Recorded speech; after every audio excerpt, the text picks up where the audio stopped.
May pagkakataong muli ang San Miguel Beermen na masungkit na ang kampyonato ng Season 49 All-Filipino Conference ngayong Biyernes sa PhilSports Arena.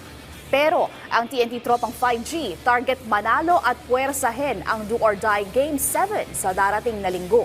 Ano naman kaya ang mga gagawing adjustment ng parehong koponan para sa Game 6? Alamin natin yan sa ulat ni teammate Daryl Oclares.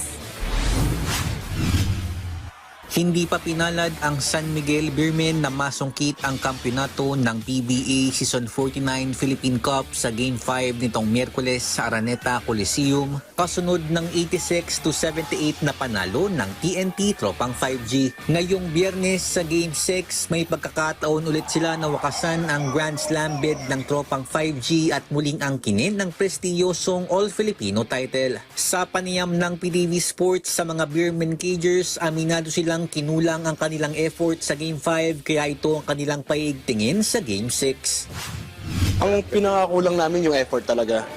As in, yung effort namin, walang-wala sa effort nila eh. Kumbaga, yung effort nila to the highest eh. Kami parang up and down kami, di ba? So, yun lang, sa next game namin, siguro yung effort lang talaga namin. Kudos sa kanila kasi lahat sa kanila nag-work eh. So, ayun, congrats sa kanila. And kita-kits ulit sa Friday. I think possession by possession yun yung isipin namin and yung effort talaga sa defense yun yung nawala sa amin. Siyempre champion team yan, so hindi naman nila basta-basta may bibigay talaga, so kailangan namin paghirapan. And ayun, sobrang nakakapanghinayang pero may Friday pa naman, so yun yung magandang mangyayari kasi may isa pang game na pwede kami makabawi. So I get 4 wins. So that's the goal. You know, we gotta come out with a more of a sense of urgency and know that can't play around from the first minute all the way 48. 48 minutes. You gotta play 40 minutes. So we can do that. We can put ourselves in a really good position.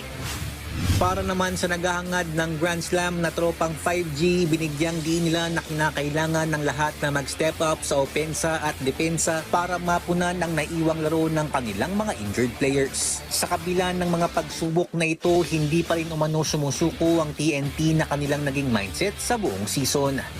Yun yung mga bagay na talagang kailangan namin every game eh.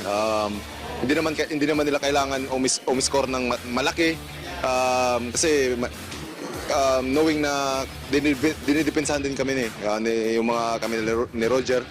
So I think malaking bagay sila, crucial sila, nag-chip in lahat. Yun yung malaking bagay na nanalo kami ngayon. Lagi naman kami sinasabihan ni Coach Shot na hanggat may pag-asa talagang lalaban lang kami palagi. Kasi hanggat may opportunity na makabalik kami ngayon series, yun lang yung focus namin. Aarangkada ang Game 6 ng PBA Season 49 Philippine Cup Finals ngayong Biyernes ng gabi sa PhilSports Arena sa Pasig City. Daryl Oclares para sa Atletang Pilipino para sa Bagong Pilipinas.